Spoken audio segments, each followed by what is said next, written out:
Yeah, we're live. 7:42. It's 7-ish. I keep telling people I'm here every night at 7, and I even told you guys that I was going to be changing that, changing it from 7 to earlier, and I still plan on doing that during the summer. So we're going to make that change, but obviously I'll announce that, and so we'll know when that is. But when I tell people, the thing that I like about this live feed is that it gives me the opportunity, obviously, to interact with people and people that are here all the time. Thank you very much for that. And if you're new, brand new, welcome. You have an opportunity while you're here to come and join in. Don't be shy. Step up. Make a request. And the thing is, like today, I'm going to talk. The topic for tonight, anyway, is because I always start all of these live feeds with some kind of topic. So usually I'll talk about 10 or 15 minutes or whatever about some topic so that people will get some information. And then we open it up to question and answer period. And in the question and answer period, you can ask whatever question you want. Sometimes it degrades into all sorts of weird stuff. But if we're talking about intake manifolds, that doesn't mean that you can't ask a camshaft question or a turbo question or a blower question. It doesn't. We don't have one engine family that we're talking about. Lots of different engines here. I like them all. I don't have a favorite. So whatever you have, if you're a 2J guy or a rotary guy, if you're a rotary guy, I've done much testing on the engine dyno, some on the chassis dyno, but whatever you have, chances are either I can or maybe somebody else here, lots of sharp guys here, can answer your question. So that's why we come here. We come here to sit down and be car guys and talk about cool car stuff. Tonight, I'm going to ask the question. Before I do that, please, if you haven't, and nobody probably has, because I just loaded it right before I started this live feed. I just put up a video where the question for the video was, can you put too big of a camshaft in your LS? Is there a point where you get to where the camshaft doesn't make any more power? So it stops making power. And I went up another 5 degrees of duration, or went up another 10 degrees of duration, or whatever. Does it keep making power? Because what we typically see on camshafts is, so that you know, if you don't know already, when we start with a stock cam, or even if we were to start with something smaller than stock cam, I don't know why people would put smaller than stock cams in. You don't normally see that, and you don't see the OEM or you don't see aftermarket cam companies usually offering something that's smaller than stock. But if they did, you certainly could. Maybe for a stationary irrigation pump deal that wants to run all day at 1,800 RPM, you put a very, very small camshaft, something that's even smaller than stock, truck cams or whatever that drive around. But enough of that tangent. If we go up in camshaft, we go from the stock one and we, make the cam bigger, either more lift, certainly more duration. Duration is the thing that I kind of focus on because it makes more of an effect than lift does. But if we go up in duration, we go up 10 degrees in duration, like we go from a 190 cam to a 200. Do we gain power? Yes, we did. We go from a 200 to a 210. Do we gain power? Yes, we typically do. But the thing is, does that keep going? If we go from 210 to 220, if we go 220 to 230, and then at some point on a lot of these applications, especially factory ones, we'll get to a point where we can't add any more duration, because I know people are a lot of times concerned about lift, but lift isn't what addresses or causes the piston to valve clearance problem that you will run into when you go to too big of a cam. It's more duration. It's how long you're hanging the valve open that determines the available piston to valve clearance. So as we go up in duration, particularly like on the LS, which this video is about, on the LS, on the intake side, you hang the valve open, too long or too early, bad things are going to happen. The piston's definitely going to hit the valve, and that's not fun. So you get to that limitation. But the question is, between those extremes, between stock and whatever will fit, do we keep getting more and more power as we go up in camshaft? Now, I've had a couple of instances now with this one most recently. This video is on the series of Brian Tooley cams that I ran, because I happened to run a bunch of his cams that stepped up in size. So we ran a stock L33 cam, which itself is a little better than the LM7 cam that we normally start out with. But we ran the Truck Norris cam, the Hot Rod cam, and then the Red Hot cam. And then so with each one of those, it's a step up in size compared to the stock cam, and compared to each one of those is a successive step up. But how did they do? Did we keep gaining power as we went up? The answer is yes, but that's not the whole answer. So that's why I did this video, to show you. And the other reason that I did this is that this isn't an isolated thing. In this case, there's a reason behind this, and that's that the red hot cam and the hot rod cam, neither one of those were designed for a cathedral port 5.3 L33 motor. They were actually designed, when they were designing these cams, they spent all of their time making sure that these cams would work in LS3 applications. And they actually work very well in LS3 applications. And because they honed in on combinations that would work very well on this, they happened to send these to me, and I just tried them on a 5.3. Because you know me, I don't care. It's just whatever. Well, let's put it in there and see what happens. And the Truck Norris cam has always worked well. We ran that. And then the hot rod cam actually worked fairly well too. But then the red hot cam, we stopped getting the same kind of step up in gains that we get, at least on this little 5.3. And like I said, a big part of that is not because those guys don't know how to make cams. It's because I tried the cams on an application that really wasn't designed for.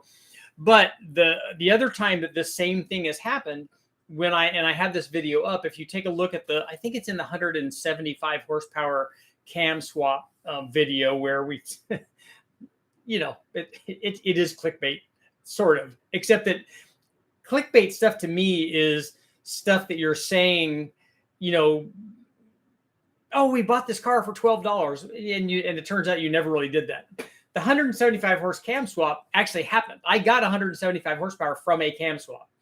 But in full disclosure on that one, we had a 408 with really good cylinder heads and a really good intake manifold and plenty of compression, you know, and we had everything that we needed.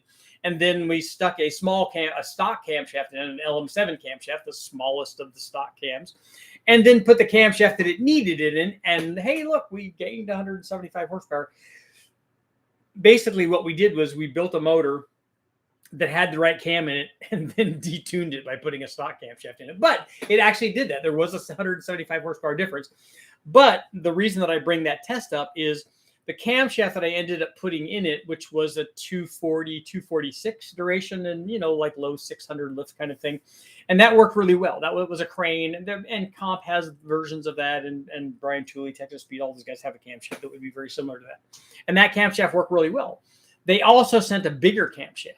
And so on a 408 with airflow research heads, good flowing heads, a fast manifold, plenty of potential for the 408 and the other things that were on there. And I thought, okay, well, the next step up in camshaft was a 246, 254 cam, same kind of low 600 lift deal, which most LS cams are. And so we put that camshaft in there. And I thought, okay, good. Now we're going to see, because we saw a big change. We ran a stock one. We ran a 224 cam. We ran I think I ran a couple other cams I didn't show in the video. Ran a 216 cam, like a 229 or 230 cam, the 240 cam, and then this 246 cam. When we ran this 246 cam, all it did was it gained nothing at the top. It might have gained one or two, but just lost everywhere else. So we got to a point where putting a bigger camshaft in didn't do anything to that combination. I thought, wow, that's not what I expected. What I expected to see, especially in this range, like you know, if you put a 278 cam in there, 278, 280 cam on this motor in this RPM range, like that's all going to be a loss. We know that. I would expect that. But with this motor and the things that it had going for it, and that particular cam in those lift and duration ranges, I thought for certain what would happen was we would gain a decent amount of power on the top, especially from the gain that we got going from the last step. I thought we'd gain a certain amount of power on top, and then we would start trading more down low. And that's normally what we see with camshafts, is that you start gaining stuff at the top and and losing stuff on the bottom, and then eventually you'll start not gaining as much on the top and you'll start losing more on the bottom. And so it's just not a good trade-off. And that's exactly what we saw here, except we saw no gain and all loss. And so it was another example like this L33 where we had the wrong cam in the L33, but it also showed us that there was a limit to what camshafts, that combination will accept and work well with. Now, it might be that we could have, tightened up the LSA or done some other things to make this thing work a little differently and benefit from more duration. But these are the cams that I had, and this is a confusion that a lot of people have, and this stems from how they perceive things or how they're going about their own life or what they feel should be done. when I test things, because I get these conversations from guys that come over from Vizard, and I love David, and he does fantastic stuff. But the consensus is that whenever something goes on the dyno, that it's always like, okay, this is all out. We're trying to make as much power as we can. I'm like, no, I didn't choose the camshaft to make as much power as I can on this combination. What I did was choose a camshaft, or in my case, usually multiple camshafts, to show people what each one of those camshafts do, because they're going to be a popular cam that lots of people are probably going to use, a Sloppy Stage 2, a Truck Norris, a Chupacabra, whatever, that people are thinking about buying. And I show them, hey, look, this is what will happen if you get this cam.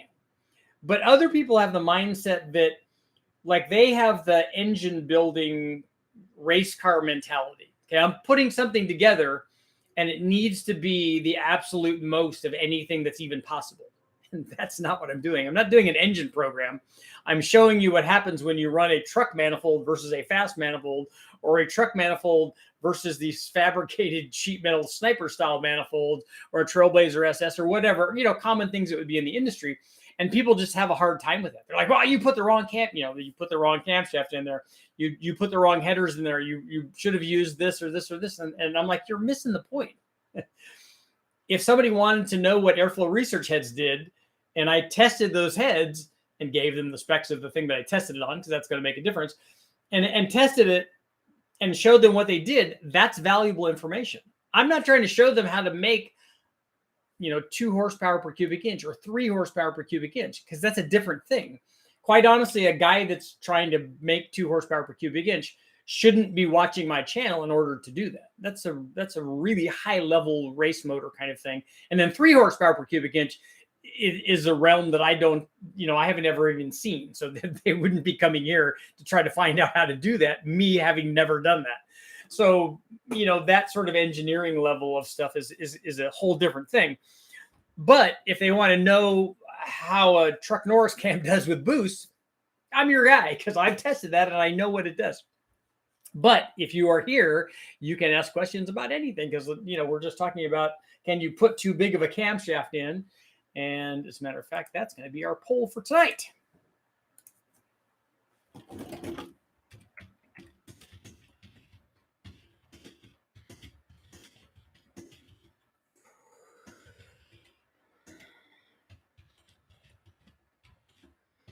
Can a camshaft be too big for your application? Too rich, too thin, too big a camshaft, all those things kind of go together. Okay, we'll see what you guys got going on. Jesse, you need a flavor? What flavor do you need? Happy Father's Day. It is almost Father's Day tomorrow. I can't get my car to run at all. So start asking questions. You got to tell us what kind of car it is, what motor it is, what did you do, what doesn't it do, and you'll get lots of answers here. So there's lots of good guys here. 100% yes. Look, we got 100%. I'm sure that's going to change any moment now. I'm afraid to bring up anything about supercharger efficiency. No, you should. Supercharger efficiency is good. Does anybody have a tune I can start with on a 6-liter LS? What tune is in it right now? Industrial engines. Yes. Yeah. 1800 RPM industrial engines. I'd like to ask you, if you allow, how can we develop our skills in modifying LS engines or in engines in general? Are there books that you would have me read? Well, you're at the right place. If you look at the videos that I've done, you should get a really good idea on what things work when you want to modify an LS. Basically, heads, cam, and intake are what you're looking at. There are other things that go along with that, but especially for somebody first starting out. In fact, for somebody first starting out, I would just look at camshafts. So like this video that I just put up, I ran 4 camshafts. You can see what changes the 4 camshafts make. That's a good place. A book on how to do LS stuff. I have 2 books that I wrote on LS stuff. But they're going to be more dyno testing like you see here. And I think that most of the information that was in those books probably has been presented in some form or another on this channel. And for a lot of guys, watching a video better for them than reading for a lot of, it's not for me, but for a lot of people it is. How much vacuum should an LSA have at idle with a 230, 238 cam? On a 114? An LSA supercharged motor, is that what you're talking about? A 230 cam is not going to have a lot of idle, not a lot of idle quality. It'd be better with the 114 than it would obviously with the 110. But a 233 is going to be, I don't know, 10, 11.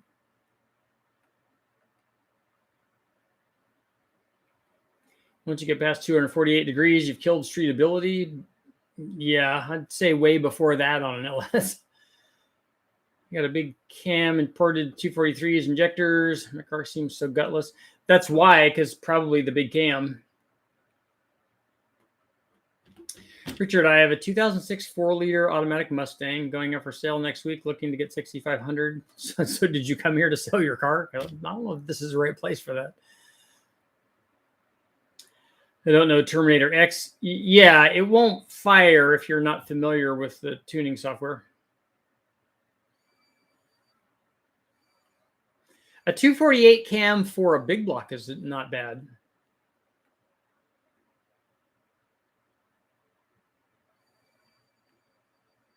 I don't know if Crane is still in business. I mean, I think Comp Cams bought them, and I don't know if they're still advertising Crane stuff or not. Does anybody know?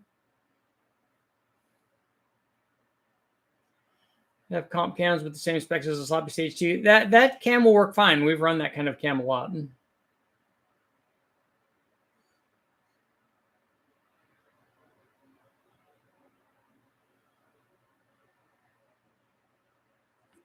You found an abandoned Subaru WRX? Just make sure it's not stolen.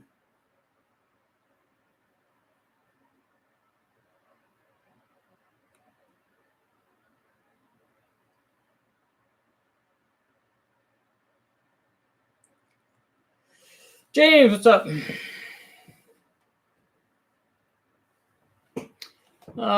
Eric, yeah, I put down my email address on occasion.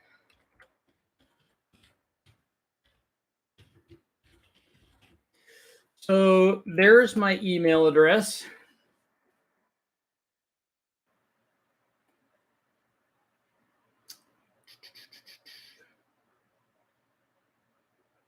And could we please have a bit more time between the video and the live stream? Yeah, that was just like I was there and get it done.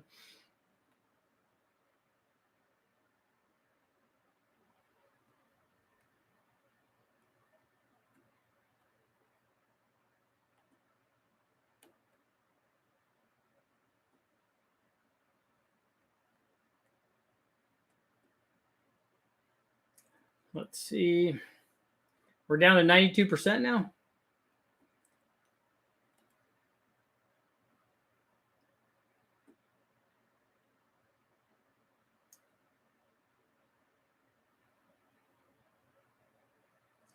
Need someone to help me with a tune. I'm not the guy for that, but yeah, somebody mentioned Goat Rope Garage. He's really good over there. Because I don't have any of the tunes that I did. All of that stuff's down at West Tech, and none of it is useful for a street car.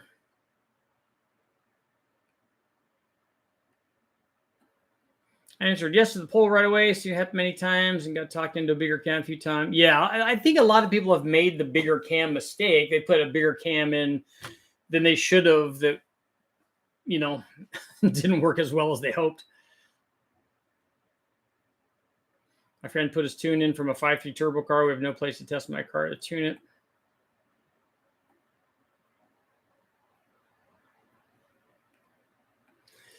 Blue collar, the dogs are doing fantastic. We took them for a long hike today up in the hills.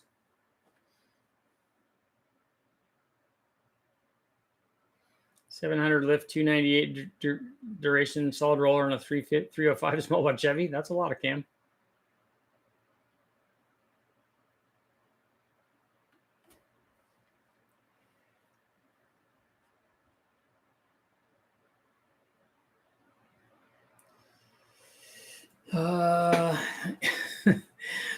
On this note, I have a 2014 L77 LS, a 6-liter LS tube at DOD. Am I better to go to an LS3 or LS9 cam for an auto streetcar? It's in a Holden Commodore, so truck comparisons don't work for me. we speak more than truck here. The LS3 cam will be better than the LS9 cam. It doesn't make quite as much peak power as the LS9 cam, but it's going to be better everywhere else. Or any aftermarket cam will be better than both of those.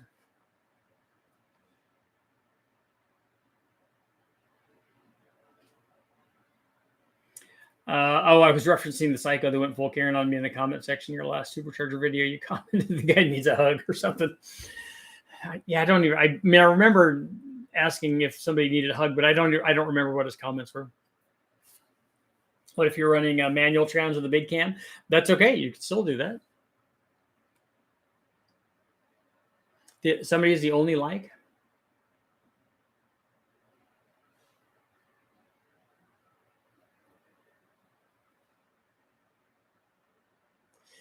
Nathan, that's the 282 cam and a 302 is not a 5,500 RPM cam. It just means that Comp put that when they did their catalog, they put the wrong numbers in there, and then when Summit put theirs in there, they just copied the wrong thing.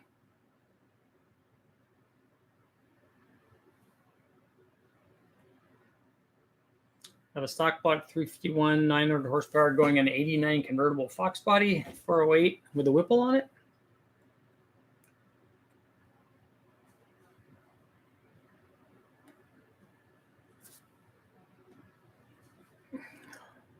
I'm very excited about going back to the Shelby convention. I had a dream last night of modifying a 2.2 turbo motor. Even in my dreams, I'm doing dyno testing.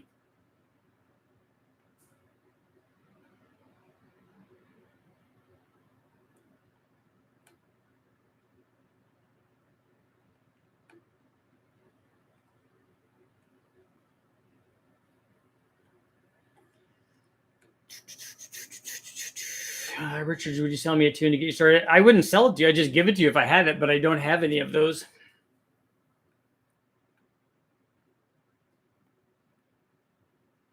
Will a longer GT40 head spark plugs work on a stock E7 TE head?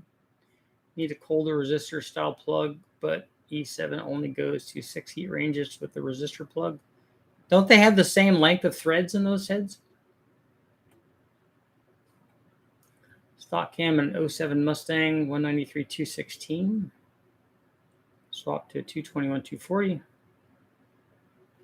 People say that the cam is just for sound. You went up 30 degrees in intake duration. That's going to be for more than sound.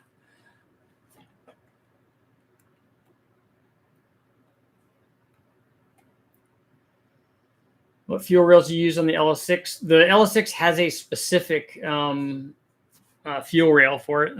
The LY6 does.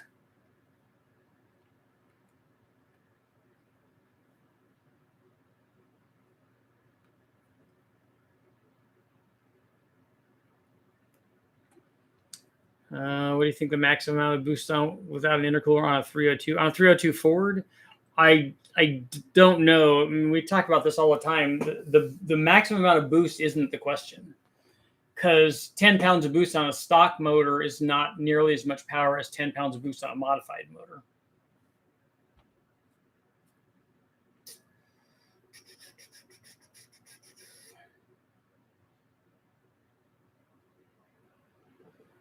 Yeah, low 760. That the LS3 is going to make more average power than the LS9. Just loses too much down low. 4-bar 2.2 dreams. Actually, even just 7 pounds or by this T2 is going to be 11 pounds, I think.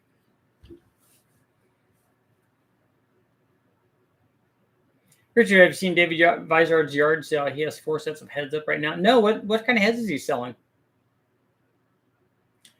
Richard, what's your opinion of the cheaper metal intakes from Amazon? Are you talking about the sniper look fabricated sheet metal ones? I have videos up on those to show you what they do.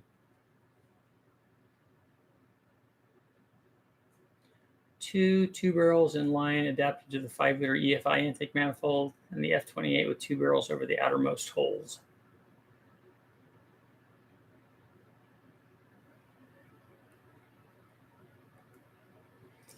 Oh, Eric, that's a good point. The sloppy tune cabinet, but that's all for the factory ECU, though, right? I don't think does Matt have anything up there for Terminators or for Hollies or anything? What size heads do you like on a 351? Depending on your power, the head I would pick would be based on the power level.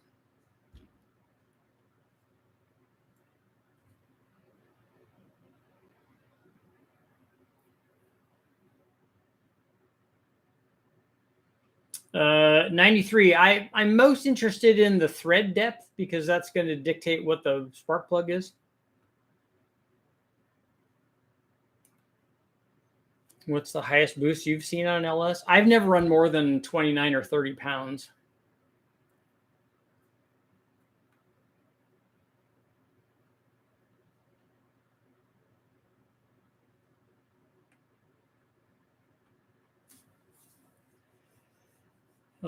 Craig, DV heads.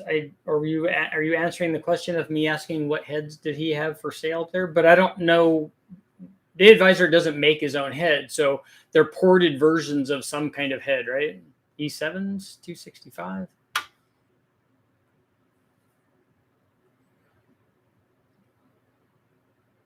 Those trophies are land speed records.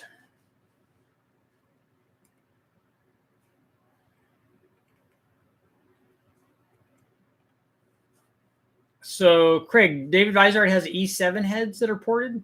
I'd like to try a set of ported E7 heads. I mean, I have a 5-liter Mustang engine. And then that was one of the questions I asked on the introduction for this. Because the photo that I have, in fact, I need to show that so we can talk about that a little bit.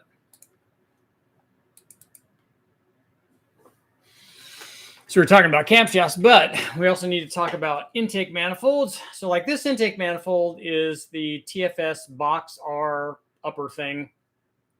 See, you can see it has a big 90 millimeter throttle body. Back in the day, we thought, oh, that was just huge. That's a huge throttle body. 65, 70, 75. Oh, 90 is gigantic. Yeah, well, 90 comes stock on a lot of motors now. So it's not that big. But the question is, do I need to revisit like a 5-liter Ford intake manifold shootout again? Or do people already know what they do? I mean, obviously, the ones that I did a long time ago, decades ago.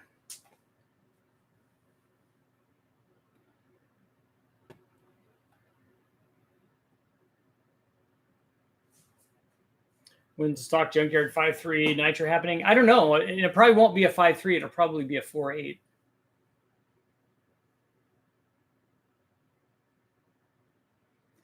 What valve springs would you suggest for a 210, 216 roller cam at 50? You'd need to know what the lift is for the valve spring.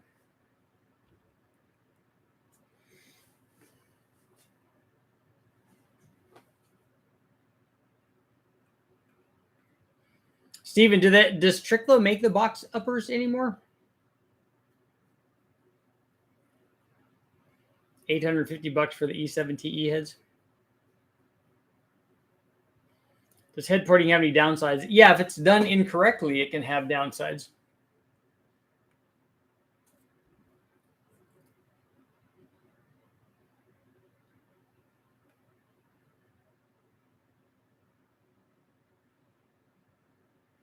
I'd like to see the small block Ford Holly side inlet Super Victor. The side inlet? Are you talking about the high ram? Super Victor EFI versus a Trick Flow R. The Trick Flow R is not going to do well. I've tested that many times. I've never that intake manifold's never done well. The Box R does way better than the Trick Flow R does.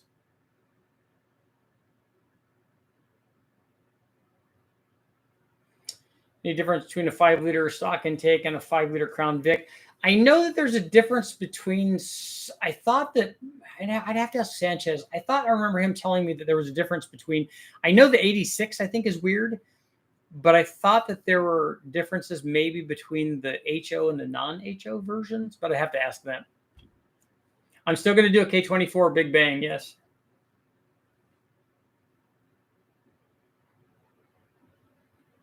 Jesse, I have no idea what your combination is, unless you showed it to me already, but I don't remember what it is. A 6-liter with good heads and a good sized camshaft and a right intake manifold could make 550 at the crank.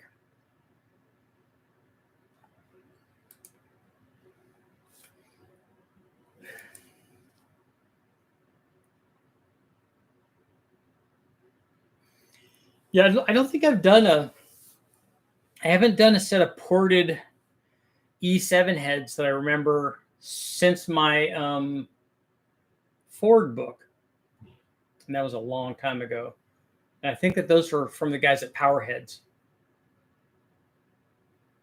What torque converter would you use? A comp 274 cam?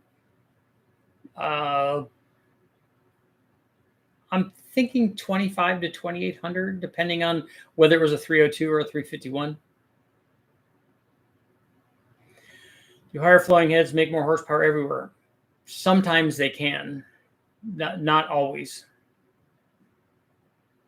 A lot of times, if the stock heads had enough flow to support the lower power levels at the lower engine speeds, porting the head isn't going to gain anything.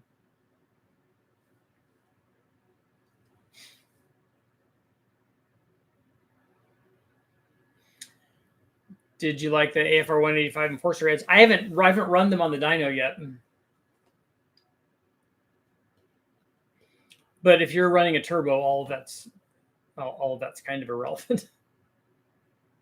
Sloppy stage 2 cam, ported 243s, truck intake. Yeah, that's not going to be 550.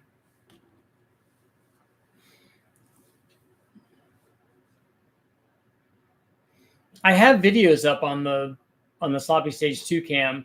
The ported 243s, if they're done right, could help a lot, but the truck manifold's still going to hold you back.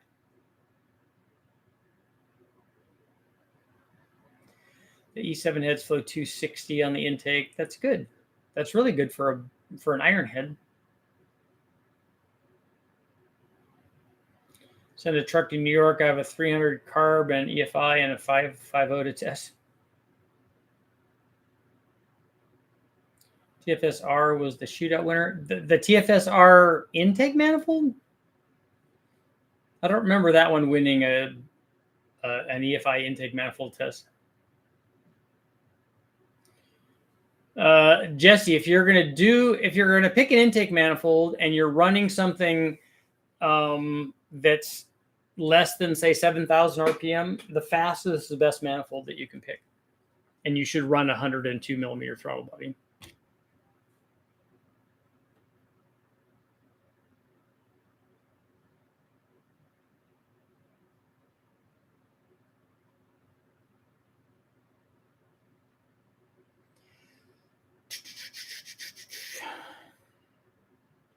It's a small cam. Just want to go roller instead of afraid of going flat tap it. Yeah, that's so who 7% are saying nope, you can't put too big of a camshaft in it. But I understand the trepidation for people not wanting to do flat tapping cam. So I was concerned when we ran the L78, which I hope should go back together before too long. It's going to have to happen after I get back from the Shelby thing.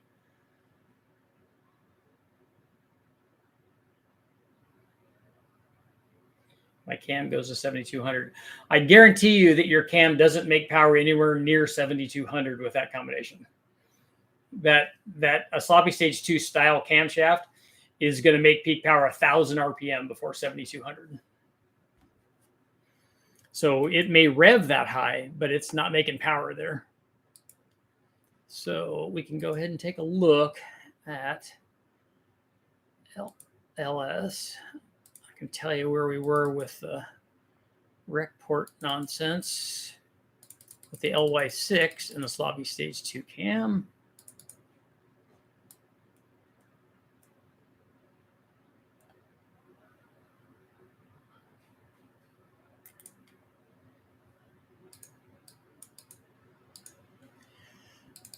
Okay, so this combination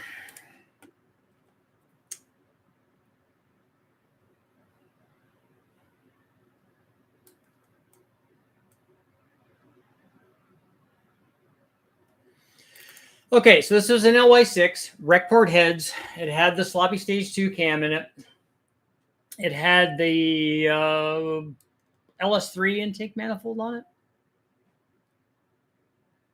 92 millimeter throttle body, 1.7" long tube headers. It made 512, 513, and 492 foot-pounds of torque.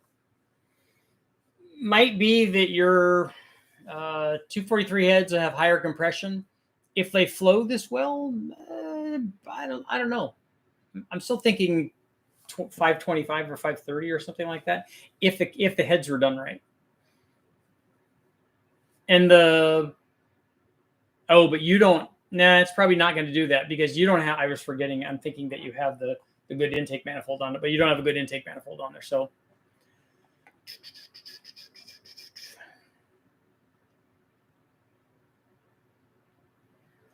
looking at a dirt cheap 302 Windsor, notice it's a single barrel carburetor, a 1-barrel carburetor.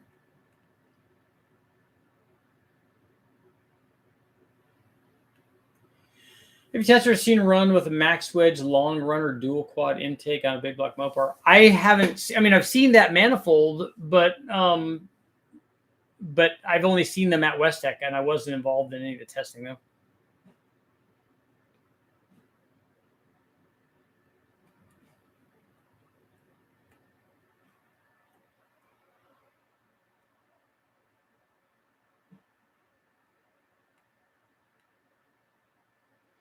The Shelby meets in Ohio somewhere, I think.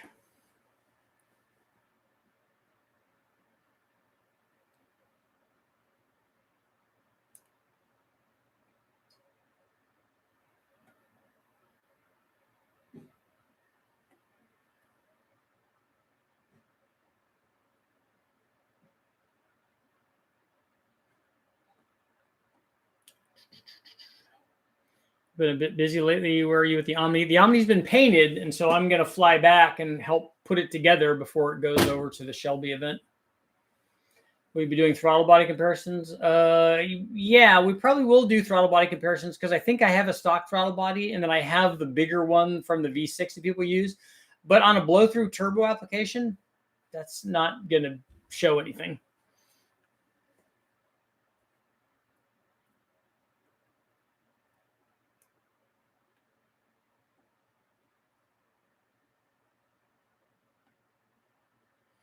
Or if our valve springs generally pretty good out of the box, yes.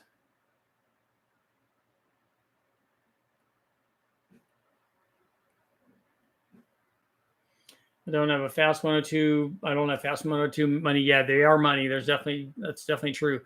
I can tell you that if you have the you have a truck manifold.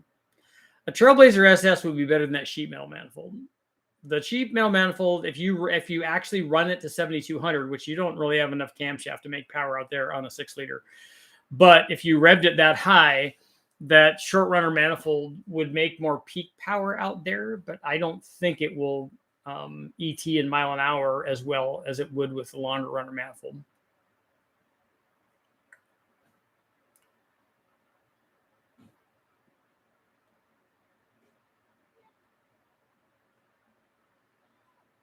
Zoomies on an 871. There isn't going to be a big bang on the 2.2. No, there's no reason to do that. I'll be back in Ohio. I leave next week.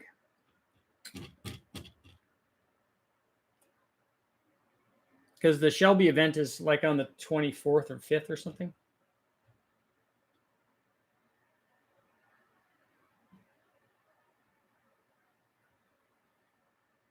Yeah, Jesse, your shift point can be beyond where the peak torque is. I mean, where peak power is. That's pretty normal.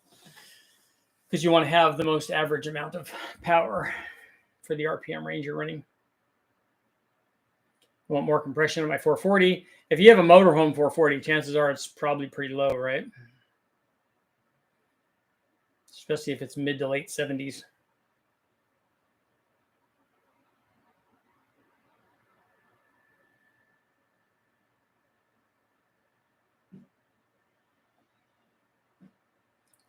World's largest 1-barrel. Yeah.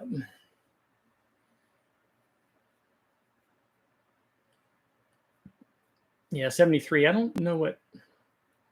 I'm still thinking that's going to be fairly low, right?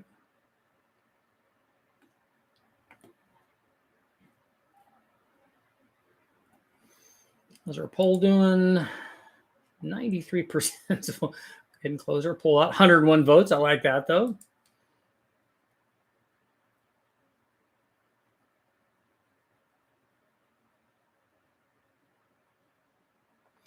'73 is the beginning of the end for the. I thought the beginning was before that.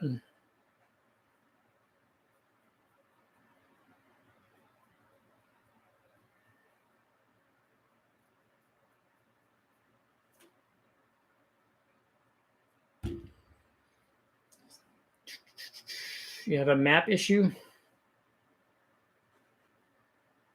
68 was the beginning of the end.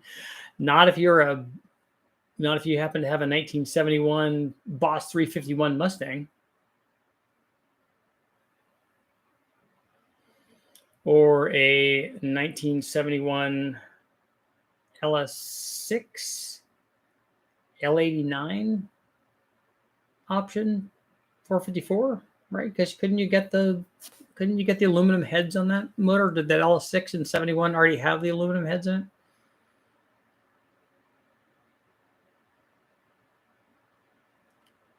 Richard, I recently had to talk my customer out of one of those intakes on his Slavic Stage 2 cammed LM7. Yeah, the short runner manifolds are, they rev and they do look good. They look a lot better than a truck manifold does. They just don't. Most people, when they put them on, they step on the gas. They're like, this is not that good.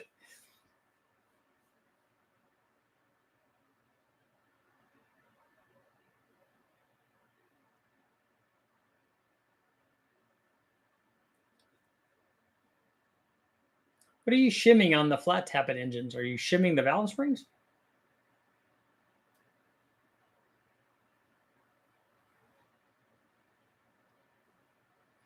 We didn't have lifter problems on the, at least not not yet. I'll know when we take it apart. So put the L78 back together. That would be good.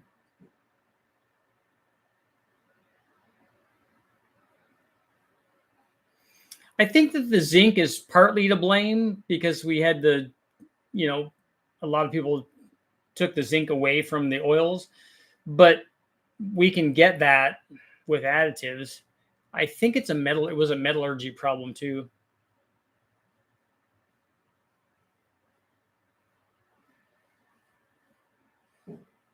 So I think we had a change in the people who are manufacturing the lifters.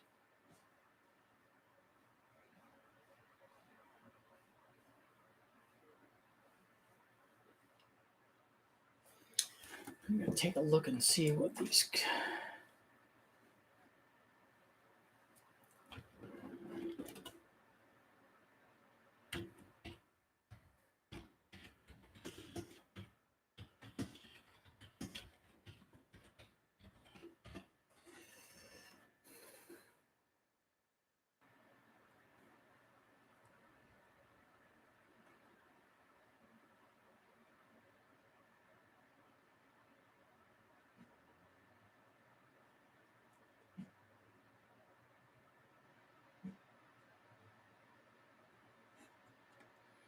Eighth mile to quarter mile conversions.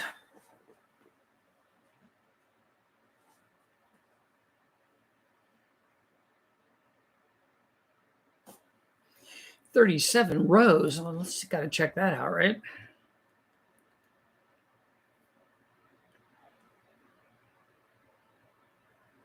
So mid sixes would be 10s in the quarter. Maybe on an NA motor that would be hard, but a 7.0 would be a 1090. 705 11 flat. That's a direct conversion. Okay.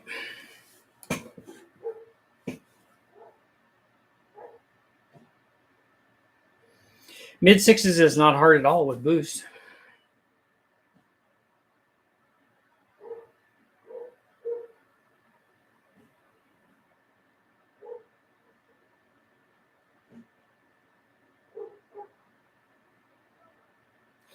Blue collar. I thought that they did have the aluminum heads, which is a good combination, and it was lower compression. But I think I know it's rated at 425, right, in the 71. But I'd be interested to see how that compared to the But they didn't offer the LS6 and 70 in the Corvette.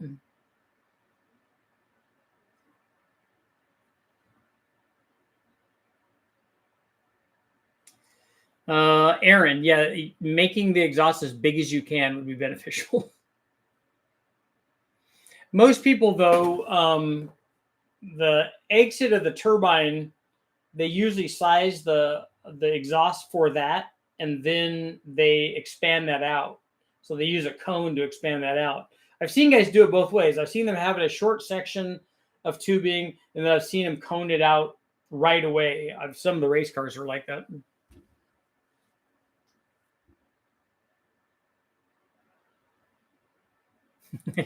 I just use altitude correction to soothe my Albuquerque 5,000 foot elevation blues. The nice thing, though, in Albuquerque, I see this a lot, especially on turbo cars. Guys run them on chassis dynos up there, and they're like, "Oh yeah, this thing makes 1,000th a tire." I'm like, "Yeah, but it really doesn't, because you're a mile up. Look at the correction factor on that thing. I've seen some up that are mile high that have a 25% correction factor. It's a lot. It doesn't. The turbo's self-compensating for a lot of that. That's a problem we've talked about with the correction factors for dynos, is that they're designed for NA motors and they don't take into account the self-fulfilling prophecy that is that is a turbocharger. Blue collar, I think that would be an excellent thing, is to compare that 425 horse LS6 versus the 450 horse 1970 LS6. It would be interesting to see how those two compare.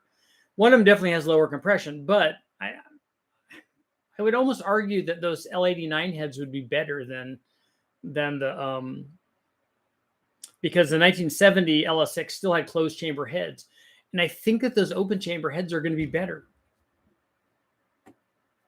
Jesse, 200 shot on LS motor is not a problem. Just put ring gap in it.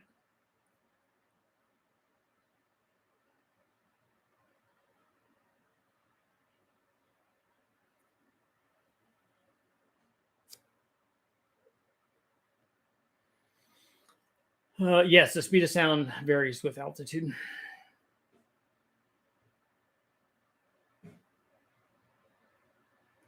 Got a T6 S475 on a 5.3, but the turbo is very laggy. Yep, you got a big hot side and the S475 on a 5.3.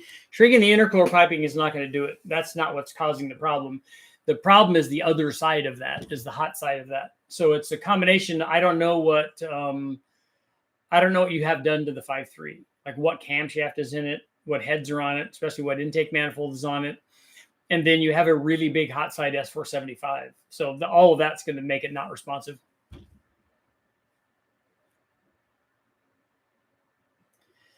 Richard, I have a 78-305, putting a Torquer 2 on it, and because it was free, well, I like that part of it. It is going to hurt power. If you have a dual plane on there now, it's a much better choice.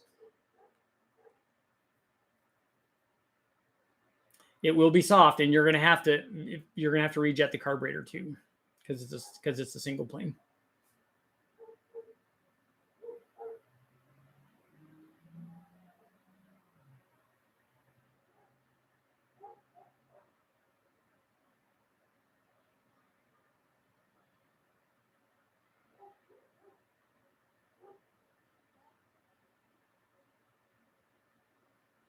Speed of sound only varies with temperature.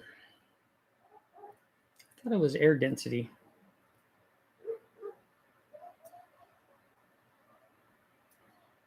When you build a 455 Buick, you should build a stage 2. They only made a couple hundred sets. Shouldn't be hard to find a set. Sure, I'm sure guys will just like give those away, right? I just want to build stage 1 because a stage 2, the factory didn't even offer that, right?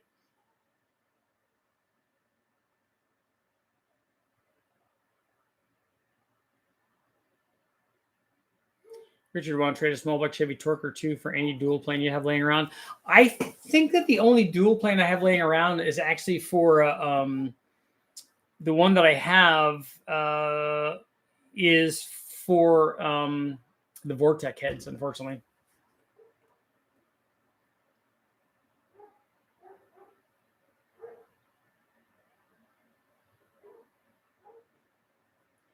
We've got a Dart SHP 427, TFS high ports. Those are probably ported, I would imagine. 11 to 1, 11.2, 721, a 93. That seems like a lot of power. Is it a really, really big camshaft and a dry sump and all that stuff?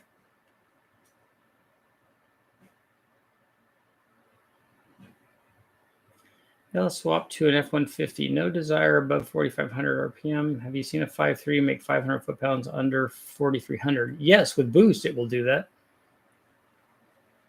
Does retarding the cam help with lag? No, I think advancing the cam is going to help with lag. Anything that makes more low-speed power is going to help with lag.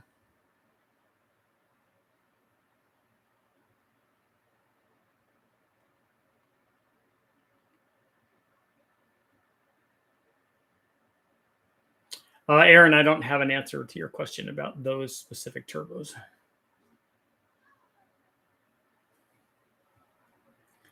Didn't you get a dual plane for the Pine? I thought he was talking about a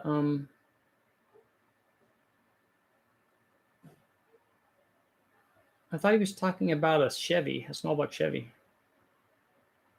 Yeah, it is a small block Chevy.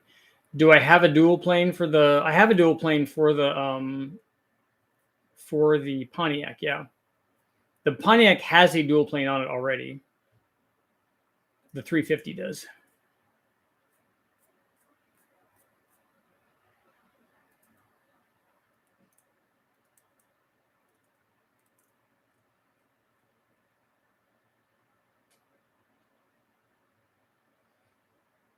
I think I've memorized every 305 link on the net with you, so I've learned throwing an RV cam in it, that works. Should have touched the factory heads or just bolt on the free stuff. You can bolt on the free stuff. You know, if you want to build a high performance 305, then you could put the trick flow heads on or whatever. But or you could just put a 350 Vortec motor in it. I have a Gen 2 LT1 making 375 horsepower. How much nitrous going to hit it with? Easily 100, 150. I don't know what ring gap you have on there. Compound turbos on LS53 in a street truck.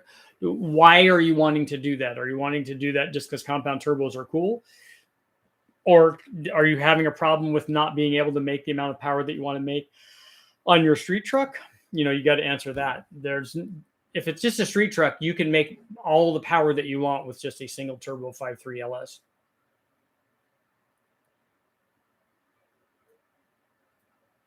$240cc Coons Racing race port job. A 248, 256 cam, and it made 700 and something horsepower. That seems like a pretty small camshaft for that much power.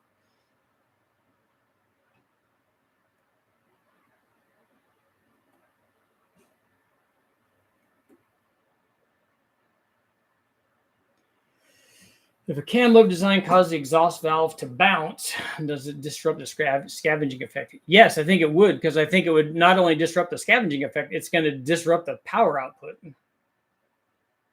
which is also going to disrupt scavenging.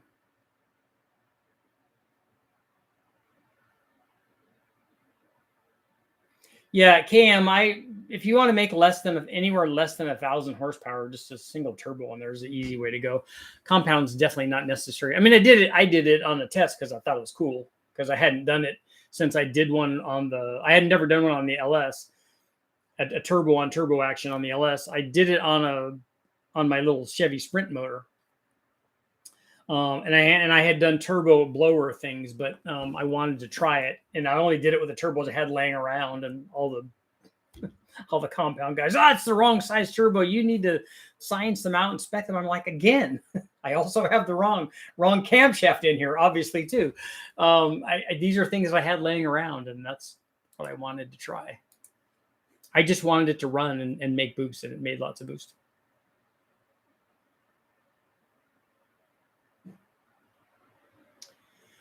Darren. Think first. Yeah, that just seems like a lot. I mean, we've made 700 from a 427, but they were Edelbrock Chapman heads, I think, and it was a shaft rocker setup. I don't think it was a dry sump; it was a wet sump, but it was a windage tray and screen and baffle and deep sump pan and all that, and it was a 12.5 to 1 motor. It was a Dominator, and it was, I don't think we ran a tunnel ram on it. But it was a big cam. So I don't know. That just doesn't seem like it's, it seems like it's high to me.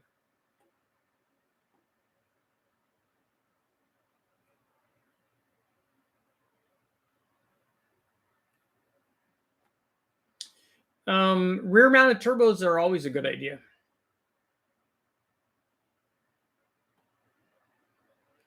Jason, the live feeds are too early or too late. 500 wheel horsepower with a 6-speed. A 427 that makes 600 horsepower is actually pretty easy to do. 600 wheel horsepower or 500 wheel horsepower, 600 flywheel horsepower. That's pretty easy to do. So I think it's easily going to do that. Easily. We got 2 more minutes. Got stuff to do.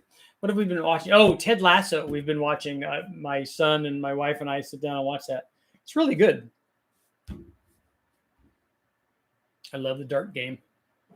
The dart game's on point.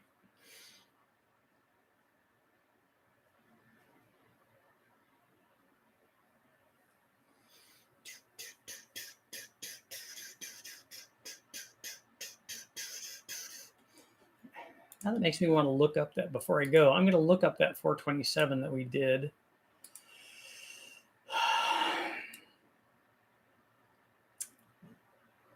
That's small block Ford.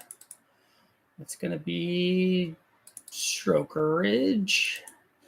It's an Edelbrock 427. No, it's not that one. 427 Edelbrock small block Ford, maybe that's it. Oh, that one made a lot. That's good. So Total Engine Airflow did the Edelbrock Victor heads. It was a Wilson Super Victor that they ported. We had a Jones Dominator carburetor that they reworked. We had Cook's 2-inch headers. The camshaft was a 272 280 solid roller, 735 lift. It had shaft rockers on stuff, but it did well. It made 753 at 7,000 and made 615 foot-pounds. So I was happy with that. I haven't done anything with the L78 recently because it just needs to go back together.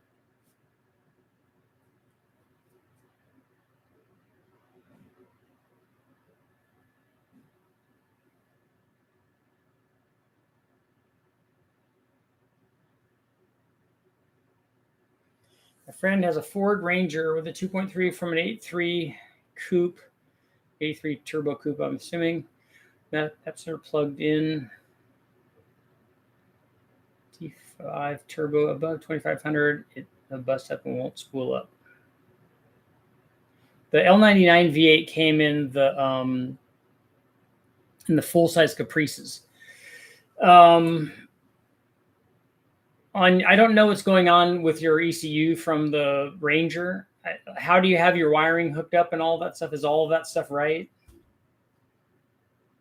Do you want, or am I going to go live from the car from? We might. The signal is not great there, though, I don't think. But on that note, it is time to go. Thank you guys all for showing up. If you have not, please go take a look at the other video that I posted tonight. So you can go right from here over there and check it out and tell a million friends all about it. And I will be back tomorrow.